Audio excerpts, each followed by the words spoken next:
Some breaking news out of the White House today, saying that the special counsel investigation looking at President Biden's classified documents, sources say, is probably not going to play a role in whether or not the president decides to run again. And these sources are telling our team that top advisors have not agreed on a timetable for that announcement, but two people familiar with the talks say for now, it's not going to come until after the State of the Union on February 7th. Carol Lee is just out with this new reporting, her and our Mike Memoli there. Okay, so Carol, what is so interesting here is the context for this, because there was some discussion that perhaps the State of the Union would be kind of a launching pad for a candidate Biden. It sounds like that timeline is shifting, or maybe people don't even really know what the timeline is. Help us understand this.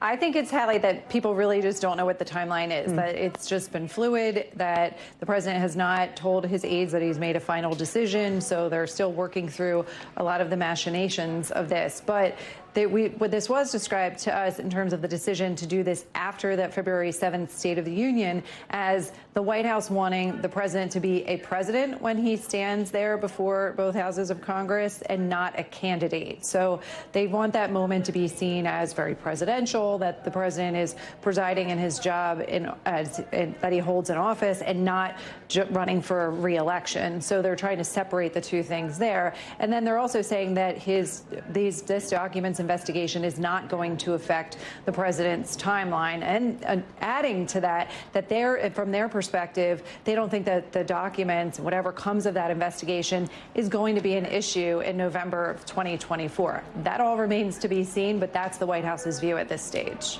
Carol Lee out with that new reporting. Commend folks to read it. NBCnews.com. Carol, thank you very much.